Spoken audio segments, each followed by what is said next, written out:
Olá, tudo bem com vocês? Eu sou o professor Cláudio Marcelo e dando sequência aos vídeos que eu estou produzindo relativo ao imposto de renda da pessoa física do ano de 2018, eu escolhi hoje um assunto que é bastante interessante, eu julgo. Existem algumas dúvidas em relação ao contribuinte quando se trata de será que há necessidade de declaração daquilo que são chamado de criptomoedas? Então, é sobre essa natureza de itens que eu vou explicar um pouquinho hoje no vídeo sobre o imposto de renda. Então, como a maioria de vocês sabem, as criptomoedas são aquelas transações em moedas que não são regulamentadas através do Banco Central, no nosso caso aqui no Brasil. Então, são moedas chamadas de moedas virtuais, e talvez entre elas, né, eu acredito que a mais conhecida é o Bitcoin, mas nós temos outras moedas dessa natureza, e começou a proliferar uma série dessas moedas através do mundo todo. Então, hoje, basicamente, nós temos mais de 7 criptomoedas, como a Litecoin, como Monero, Cardano, Neo, Ripple e a IOTA, que são modalidades de criptomoedas que acabaram sendo disseminadas em diversas partes do mundo. E notando que os investidores começaram a se interessar por esta modalidade de negócios, logicamente despertou também o interesse da Receita Federal, no nosso caso aqui da Receita Federal do Brasil, assim como em outros países, os órgãos fiscalizadores, né, da movimentação de dinheiro começaram a se atentar de que este de fato é um item, uma transação crescente no mundo. E essas transações, elas são consideradas como ativos, que é um linguajar mais da contabilidade, né? Mas de toda forma, toda vez que envolver ativos, então o contribuinte ele deve sim prestar contas à Receita Federal sobre essas movimentações. Então aqui no Brasil esses ativos eles acabam sendo caracterizados, né, como bens e direitos, e existe um campo próprio dentro da declaração para fazer a informação, para prestar a informação. Então, quando o contribuinte realizou transações com moedas criptografadas, né, ou moedas virtuais, o campo específico, o código específico dentro da declaração é o código 99, que ele vai contemplar os bens e os direitos que o contribuinte deve declarar. Alguns campos são necessários o preenchimento, tais como a data da compra dessa moeda virtual, a quantidade, a cotação unitária, uma vez que dependendo do tipo de moeda tem cotação bastante diversa ao longo dos dias, ao longo dos meses, então deve-se colocar a cotação unitária, o valor total que foi realizada esta compra e sempre utilizando a nossa moeda local, que é o real, como parâmetro. Então haverá a necessidade da conversão dessa compra em outra moeda, mesmo nessa moeda virtual, para o real. Uma dúvida que pode surgir, e talvez alguns contribuintes não tenham a certeza, é saber se essas criptomoedas, essas moedas digitais, elas sofrem algum tipo de tributação.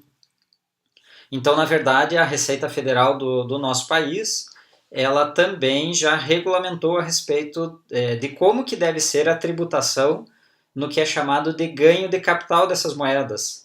O ganho de capital, ele é a diferença entre o valor que você comprou um determinado item, né, já convertido pela cotação, e o valor que você vendeu.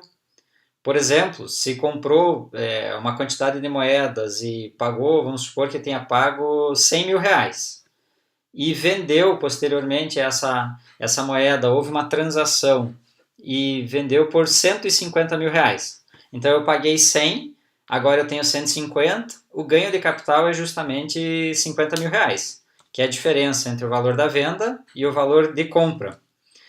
E aqui no Brasil, então, a regulamentação atual, ela determina que este ganho de capital em que o contribuinte ele teve até R$ 35.000 de ganho, a isenção do imposto de renda.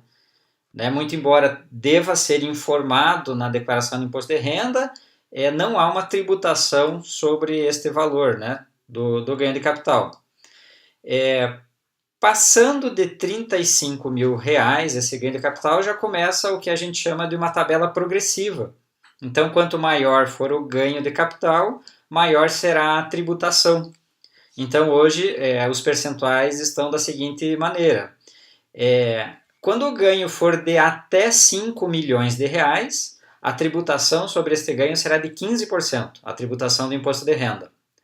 Ultrapassou 5 milhões de reais até 10 milhões de reais, essa tributação passa a ser de 17,5%.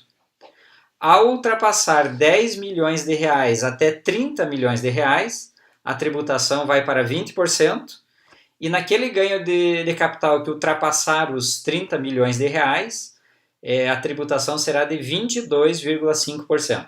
Então tem que se tomar bastante cuidado em relação a isso, no momento das transações em moedas estrangeiras, né? Nesse caso dessa moeda virtual, para que haja a correta tributação dos valores. E sempre o recolhimento deste tributo, né, deste imposto, ele deve ser até o último dia do mês após a venda.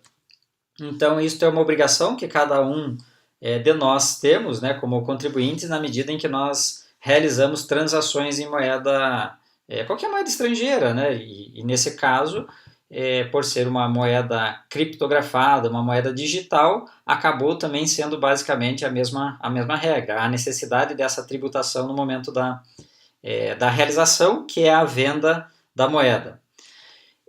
Caso o contribuinte, né, esteja agora às vésperas de fazer a declaração de imposto de renda nessa temporada de 2018 e não se atentou a esse detalhe das transações que teria a tributação, então ele terá que regularizar esta situação, naturalmente pagando o imposto devido sobre a transação, e sobre esse imposto devido haverão encargos, né?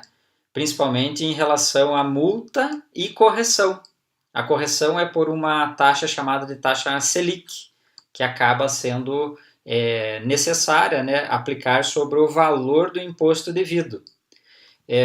Como a declaração de imposto de renda, normalmente, né, como todos os anos, ela tem um limite de entrega, que normalmente é no último dia do mês de abril, seria conveniente a esses contribuintes que não tenham feito o recolhimento desse ganho de capital sobre criptomoedas ao longo de 2017 ou no início de 2018, que o façam.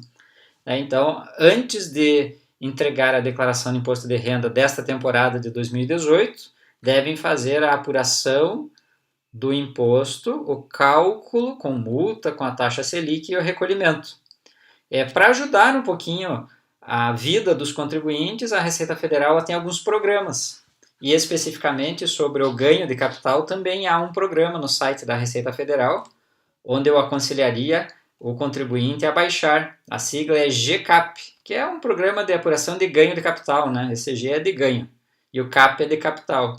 Então é GCAP 2017, que dá para fazer o download diretamente do site da Receita Federal.